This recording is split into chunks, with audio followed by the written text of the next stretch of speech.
Hello student, welcome back my YouTube channel let's study mathematics. आज हम आपको probability chapter से कुछ इम्पोर्टेंट क्वेश्चन बताने जा रहे हैं।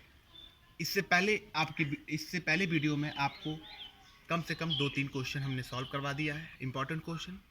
अब आपका सेकंड फार्मूला आपको बताना है। तो चलिए हम लोग देखते हैं सेकंड फार्मूला। और सबसे पहले आपको कहना चाहता हूँ, यदि हमारी वीडियो पीछे वाली या इस समय जो पढ़ा रहे हैं आपको अच्छी लगी होगी तो आप सब्सक्राइब, लाइक और शेयर जरूर करिएगा। सबसे पहले आपको मैं बताने जा रहा हूँ, PE equal to number of outcomes upon total number of outcomes. मतलब इसका मतलब है कि नंबर ऑफ आउटकम कि जैसे कोई भी क्वेश्चन में प्रोबेबिलिटी फाइंड करने के लिए कह दिया तो प्रोबेबिलिटी में बस एक ही फॉर्म लगता है, वो न्यूमरेटर और डिनोमिनेटर के फॉर्म में रहेगा। लेकिन इसमें क्या है कि किसमें न्यूमरेटर में राइट करेंगे कौन से नंबर और कौन से नंबर डिनोमिनेटर में राइट करेंगे, आपको ये समझना है। तो नंबर ऑफ आउटकम्स मतलब जो नंबर आपको क्वेश्चन में पूछता है कि ये इसकी प्रोबेबिलिटी फाइंड करो, तो उसको हम न्यूमरेटर में लिखेंगे और जो टोटल संख्या रहेगा उसे हम डिनोमिनेटर में राइट करेंगे। ओके, तो सबसे पहले मैंने कह दिया, जैसे मैं एक फॉर एग्जांपल देना चाहता हूं कि 2 कॉइन्स को सबसे पहले देखो, एक कॉइन्स में कितने पार्ट होते हैं? एक होता है हेड और एक होता है टेल। तो कितने पार्ट हो गए? 2 पार्ट हो गए। तो कह रहा है जब 2 कॉइन्स को टुगेदर थ्रो किया जाए, मतलब एक साथ फेंका जाए, तो कह रहा है 2 कॉइन्स को एक साथ फेंकने पर क्या गेटिंग होगा, क्या प्राप्त होगा। तो आपको समझना है कि जब 2 सिक्के को एक साथ लिया जाएगा तो दोनों सिक्के को जब थ्रो करेंगे एक साथ, तो एक पहले वाले में आपका हेड हो सकता है, दूसरे वाले में भी हेड हो सकता है। फर्स्ट सिक्के में भी गेटिंग क्या प्राप्त हो सकता है? वह हेड, और सेकंड वाले में भी हेड। या तो ये भी हो सकता है फर्स्ट वाले में हेड हो सकता है और सेकंड वाले में टेल आ सकता है। ये भी हो सकता है कि फर्स्ट वाले में टेल है और दूसरे सेकंड वाले में हेड आ गया। और ये भी हो सकता है कि दोनों में टेल हो, दोनों में क्या हो? टेल हो। तो इनके आउटकम्स कितने हो सकते हैं?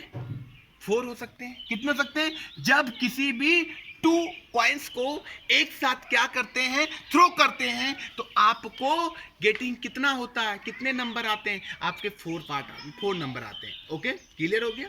अब इसमें एक चीज ये समझना है, यदि आपको इस तरह नहीं समझ आ रहा है तो एक शॉर्टकट ट्रिक बता दे रहा हूं आपको। 2 की पावर n फार्मूला याद करना। कितना? 2 की पावर n। 2 की पावर n से आपको पता चल सकता है कि कितने टोटल नंबर ऑफ आउटकम्स आ सकते हैं, कितने टोटल नंबर ऑफ आउटकम्स आ सकते हैं। तो सबसे पहले क्या पता करना है कि n का मतलब होगा नंबर ऑफ कॉइन्स। यदि कॉइन्स से क्वेश्चन रिलेटिव आते हैं तो ये फार्मूला आप यूज करते हैं। तो n का मतलब होगा नंबर ऑफ कॉइन्स। n का मतलब क्या होगा? Number of coins. तो इसका मतलब है यहां पर कितना कॉइन्स क्या रहता है? 2 कॉइन्स। कितना कॉइन्स क्या था? 2। तो आप इसके पावर में क्या लगा देंगे? 2 लगा देंगे। तो 2 की पावर 2 है तो इसे कितनी बार राइट करेंगे? 2 बार राइट करेंगे। अब बताइए 2 2 कितना हो गया? 4। क्या देखिए यहां पर भी 4 दिखाई दे रहा है। तो इसका मतलब क्या हो गया? ये आपका ट्रिक मेथड से आप टोटल नंबर ऑफ आउटकम्स निकाल सकते हैं। टोटल नंबर ऑफ आउटकम्स क्या कर सकते हैं? प्राप्त कर सकते हैं। अब इसी तरह यदि 3 कॉइन्स बोलता तो यहां पर हम क्या लगाते हैं? n की वैल्यू 3 हो जाती, तो इसको हम 3 बार लिखते। तो बताओ 2 2 4, 4 2 कितना होता? 8। तो इसकी कितनी बार आने की प्रोबेबिलिटी होती? 8 बार। किसी भी क्वेश्चन को आप total number of outcomes find करना हो, ज्ञात करना हो, तो एक ही फार्मूला यूज कर सकते हैं आप। कितने फार्मूला? एक ही फार्मूला आप यूज कर सकते हैं। चलिए, ये आपका ट्रिक था।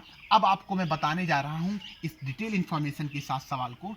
अब देखिए, अब इससे क्वेश्चन पूछ लिया, ये तो आपका टोटल नंबर ऑफ आउटकम्स निकला। क्या निकला? Total number of outcome. अब आपको पूछ लिया क्वेश्चन में कि हेड आने की प्रोबेबिलिटी फाइंड करो। Head getting probability of head getting. मतलब हेड आने की प्रोबेबिलिटी फाइंड करो। सिर्फ क्या आने की? हेड आने की प्रोबेबिलिटी ज्ञात करो। कितना? हेड सिर्फ।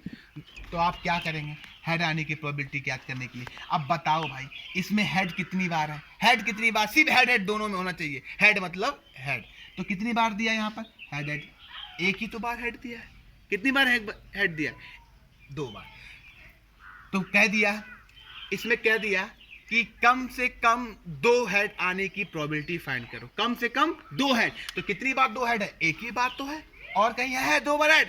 और कह दिया कि कम से कम 1 हेड आने की प्रोबेबिलिटी फाइंड करो। कितने हेड आने की? कम से कम 1, मतलब कम से कम 1 आना चाहिए। अधिक कितने भी हो उससे मतलब नहीं है। तो कितना? 1 2 3, 3 है तो हो रहा है, तो आप 3 लिख सकते हैं। तो आपको पूछ लिया हेड आने की प्रोबेबिलिटी फाइंड करो। क्या आने की? हेड, मतलब उसमें टेल नहीं आना चाहिए, उसमें टेल नहीं आना चाहिए। तो देखो इसमें हेड हेड है, हेड हेड है, तो मतलब 1 हुआ। हेड इसमें टेल आ गया तो ये तो नहीं बनेगा। इसमें भी टेल और हेड बनेगा, नहीं आएगा। ये तो टेल टेल है, तो बनेगा ही नहीं। तो इसका मतलब नंबर ऑफ आउटकम्स